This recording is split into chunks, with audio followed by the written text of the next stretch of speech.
guys, it's Coach G and Kaylee. So for this video, we're going to be discussing only the hip escape. This video is meant for either someone who hasn't started Jiu-Jitsu yet and is getting ready to start, or someone who's recently started and having trouble with the hip escape, or you want more clarification on what it is, why do we need it, right? Or even if you've been doing Jiu-Jitsu for a while and you're still finding yourself getting stuck in positions, maybe this video will help you use your hip escape better.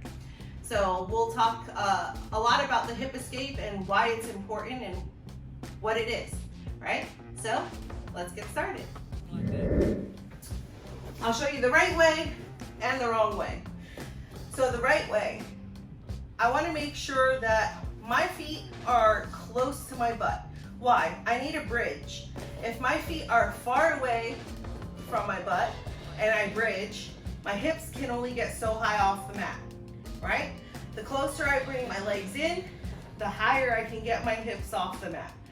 This is space that I can create between the mat and my opponent so that I can use this space to move and get out, okay? So if the more space I can make, the better for me, right? So I bring my feet close and I bridge.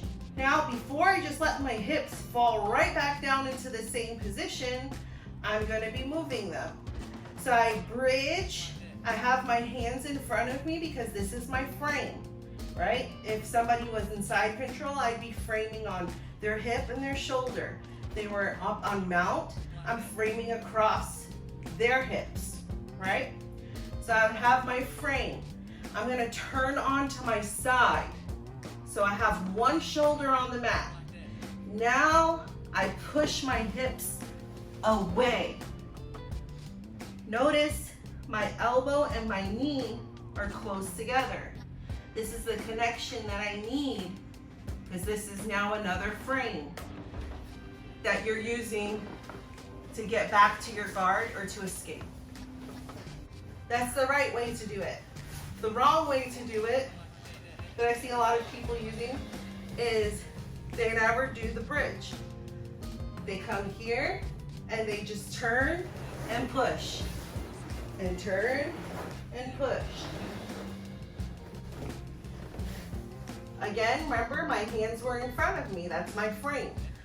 One hand is framing on her hip, one hand is framing under her neck. Now, I'm not using my hands to muscle her up, right? I'm using my bridge. My frame is just holding the position. So instead of using my hands and going here and trying to push her all up, that takes a lot of energy and a lot of strength.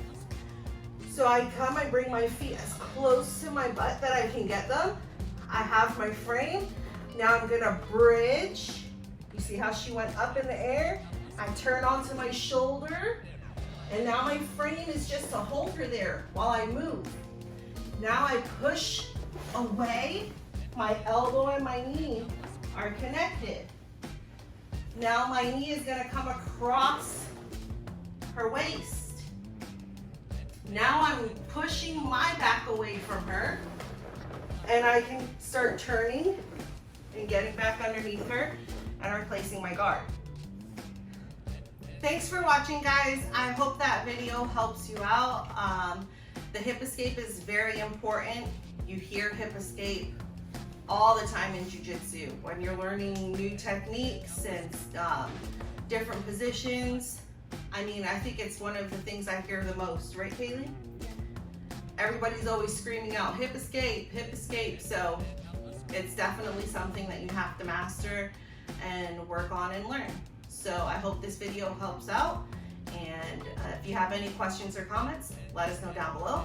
As always, make sure to like and subscribe, and we'll see you next time on the mats.